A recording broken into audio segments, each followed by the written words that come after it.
আসসালামু আলাইকুম প্রিয় ষষ্ঠ শ্রেণীর শিক্ষার্থীরা, আমি তোমাদের বাংলা চারুপাঠ বইয়ের ২৩ পৃষ্ঠা তোলপাড় গল্পটা পড়াবো। তোমরা যারা আগের ভিডিওগুলো দেখোনি তোমরা দেখে আসবা। তোমরা বই ভালো করে পড়বা, কারণ বই ভালো করে না পড়লে তোমরা সৃজনশীল বুঝতে পারবা না, আবার এমসিকিউ বুঝতে পারবা না। শওকত ওসমানের লেখা খুব সুন্দর একটা গল্প, মুক্তিযুদ্ধ বিষয়ক একটা লেখা। একদিন বিকেলে হন্তদন্ত সাবু বাড়ির উঠান থেকে মা মা চিৎকার দিতে দিতে ঘরে ঢুকলো। হন্তদন্ত হলো কি জানো? হন্তদন্ত হলো খুব ব্যস্ত, চিন্তিত, উৎসুক এবং তাড়াহুড়ো বা অস্থির হয়ে পড়ে এরকম। তার মানে সাবু কি করলো? এটা চরিত্র এখানে সাবু। সে হন্তদন্ত হয়ে মানে খুবই চিন্তিত, উৎসুক, খুব ব্যস্ত হয়ে দৌড়ে মা, মা চিৎকার করে বাড়ির উঠান থেকে ঘরের মধ্যে ঢুকলো। তো জৈতুন বিবি হকচকিয়ে যায়। যখন জৈতুন বিবি কি হয়? হকচকিয়ে যায়, হতভম্ব হয়ে যায়, অবাক হয়ে যায়। জৈতুন বিবি হলো সাবুর মা। তো রান্না করে পাক করছিল সে। পাক মানে রান্না করা। তাড়াতাড়ি বেরিয়ে এসে সুধায়, সুধায় মানে ডাকা। বলে, "কিরে, এত চিক্কর পারস কেন?" চিক্কর মানে চিৎকার, মানে উচ্চ স্বরে কান্না করা। "আরে এত চিক্কর পারস কেন?" সাবু বলতেছে, "মা, ঢাকা শহরে গুলি কইরা মানুষ মারছে।" ওর মা বলতেছে, "কে মারছে?" সাবু বলতেছে যে, "পাঞ্জাব মিলিটারি।" কারা?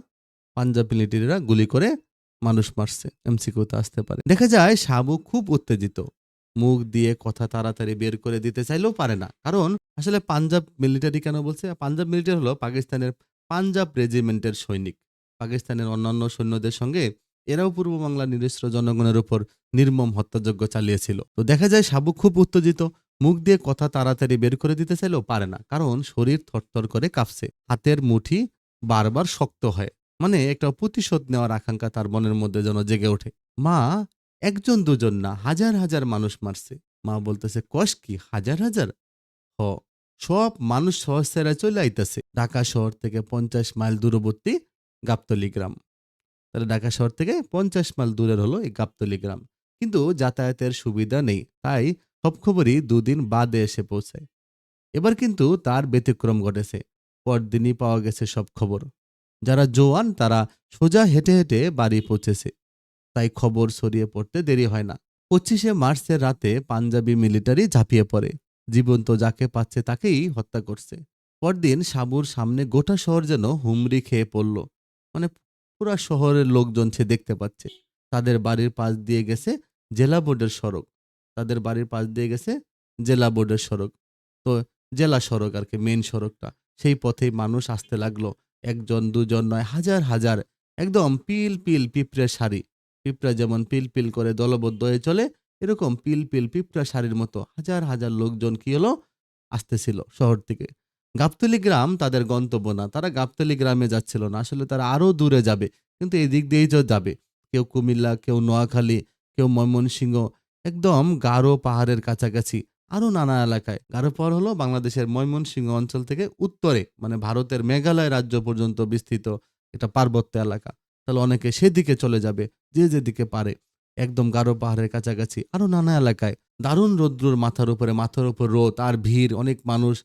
নিঃশ্বাসে নিঃশ্বাসে তাপ বাড়ে। চলতে চলতে যেন তাপমাত্রা বেড়ে যায়। হাঁটার জন্য ক্লান্তি বাড়ে। সব মিলিয়ে জোয়ান মানুষেরাই খাবি খাচ্ছে। যারা জোয়ান তারাই যেন খাবি খাচ্ছে। তারাই চলতে পারতেছে না। খাবি খাওয়া মানে বিপদে পড়ে নিতান্ত নিরুপায় বোধ করা, মরণাপন্ন হওয়া, অসহায় হয়ে যাওয়া। তো তারাই যেন অসহায় হয়ে পড়তেছে। মেয়ে, শিশু এবং বেশি বয়সীদের তো কথাই নেই। ক্ষুধার কথা চুলাই যাক। ক্ষুধার কথা নয়, বাদ দিলাম। পিয়াসে ছাতি ফেটে ২-৩ জন রাস্তার ধারে শেষ হয়ে গেল। পিয়াসে মানে কি? পিয়াসে মানে হলো পিপাসা। তার মানে পিয়াসে ছাতি ফেটে যাওয়া বলতে বোঝাচ্ছে তীব্র পিপাসা, মানসিক যন্ত্রণা। মানে তীব্র পিপাসায় যেন বুক ফেটে যেন ২-৩ জন রাস্তায় মারা গেল। জৈতুন বিবি মুড়ি ভেজে দিয়েছিল খুব ভোর ভোর উঠে।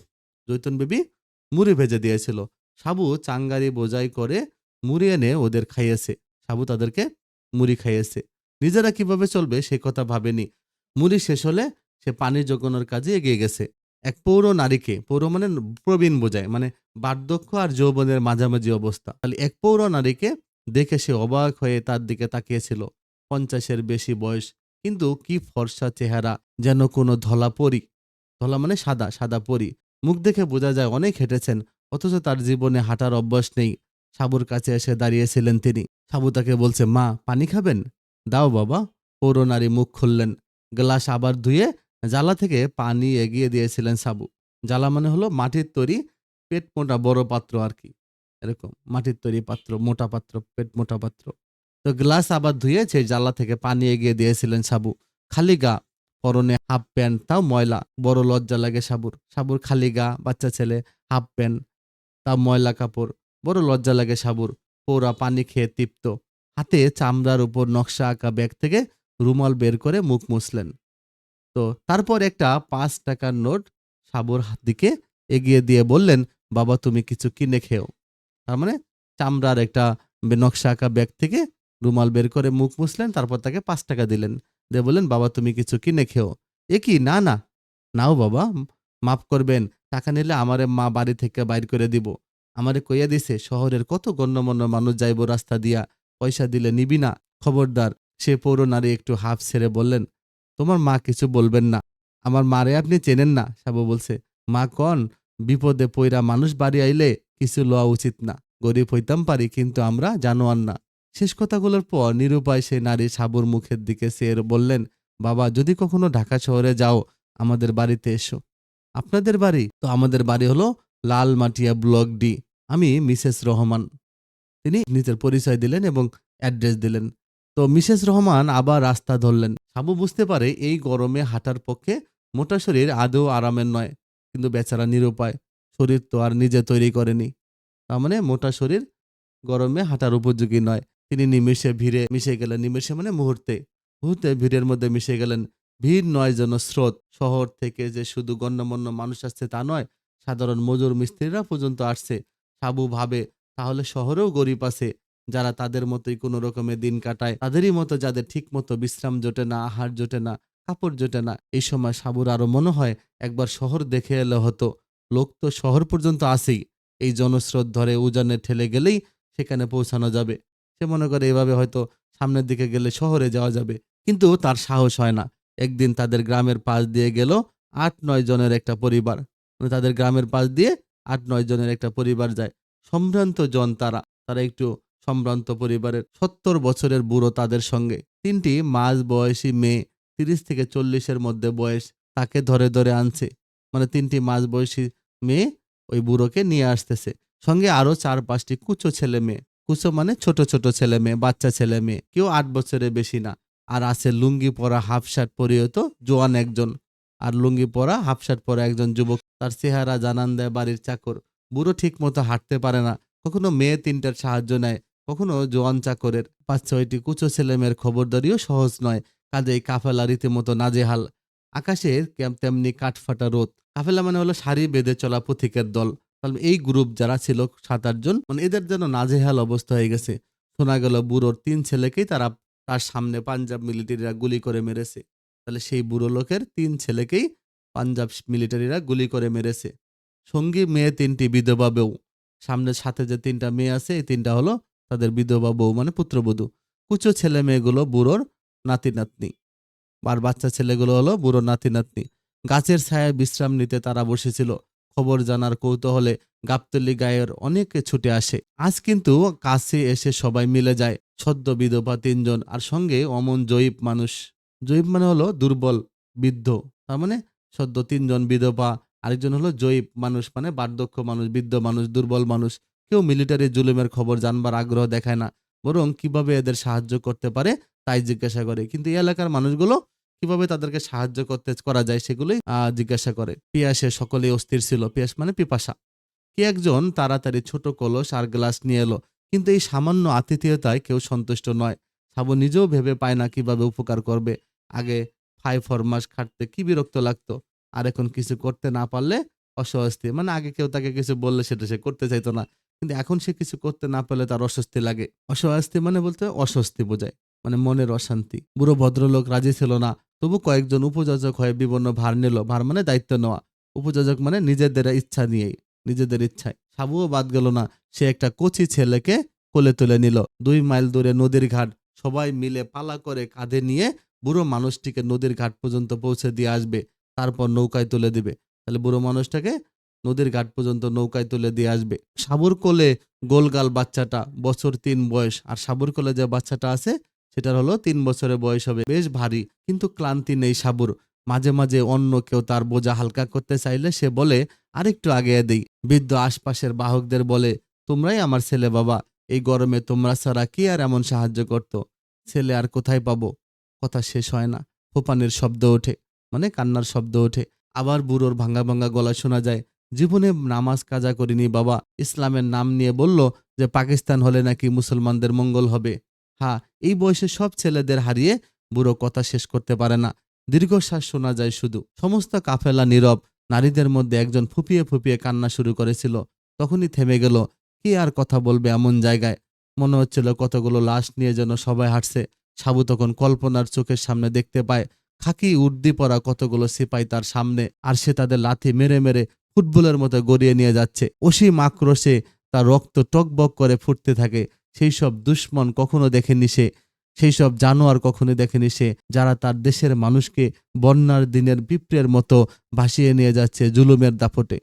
তাহলে অমন জন্তুদের মোকাবেলার জন্য তার কিশোর বুকে আশ্চর্য তোলপাড় শুরু হয়ে যায়। এটাই আসলে তোলপাড় গল্প। তাহলে এখানে কতগুলো শব্দার্থ আছে, তোমরা শব্দার্থগুলো কি করবা? শব্দার্থগুলো পড়ে ফেলবা। এগুলো তোমাদের এমসিকিউর জন্য কাজে দিবে। আর আমি অবশ্য পড়ানোর সময় সবগুলো শব্দার্থ বলে দিয়েছিলাম। দেখো, পাঞ্জাব মিলিটারি কি? পাকিস্তানের পাঞ্জাব রেজিমেন্টের সৈনিক। পাকিস্তানের অন্যান্য সৈন্যদের সঙ্গে এরাও পূর্ব বাংলা জনগণের, নিরস্ত্র জনগণের উপর হত্যাযজ্ঞ চালিয়েছিল, নির্মম হত্যাকাণ্ড চালিয়েছিল। 25শে মার্চ হলো 1971 সালের 25শে মার্চ।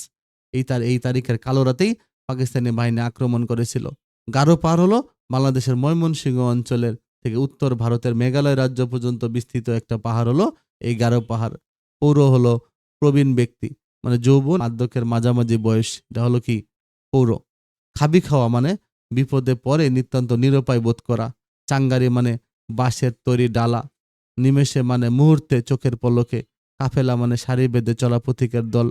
জ্বালা মানে এই যে মাটির তৈরি পেট মোটা বড় পাত্র। নাজেহাল হলো হয়রান পেরেশানি।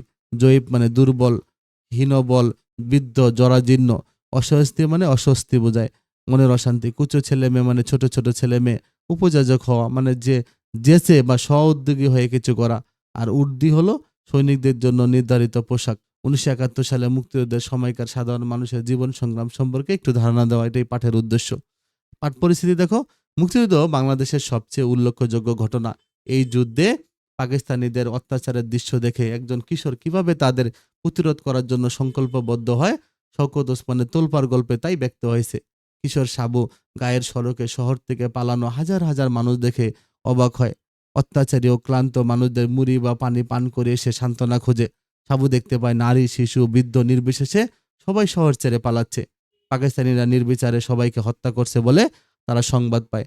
পাকিস্তানি হানাদার বাহিনীর এই নিষ্ঠুরতা অনুভব করে সাবু ক্ষুব্ধ হয়। শহর থেকে মানুষের অসহায়ত্ব, দুঃখ কষ্ট দেখে তার মন বেদনায় ভরে ওঠে। অত্যাচার মোকাবেলা করার জন্য তার কিশোর মন আন্দোলিত হয়ে ওঠে। প্রিয় শিক্ষার্থীরা, তোমরা মূল ভাবটা ভালো করে মুখস্থ করে ফেলবা। মূল ভাব সরাসরি চাবে না, কিন্তু প্রশ্নের সৃজনশীল লেখার সময় কাজে লাগবে। ওকে? তাহলে শওকত ওসমানের প্রকৃত নাম হলো শেখ আজিজুর রহমান। তার জন্ম পশ্চিমবঙ্গের হুগলি জেলার সিংহপুর গ্রামে। 1917 সালে তিনি জন্মগ্রহণ করেন। দীর্ঘদিন তিনি বাংলা ভাষা সাহিত্যের অধ্যাপক ছিলেন। তবে অধ্যাপনা জীবন শুরু করার আগে তার চাকরি জীবন ছিল বিচিত্র। তিনি বাংলা ভাষা সাহিত্যের বিশিষ্ট কথা সাহিত্যিক তিনি।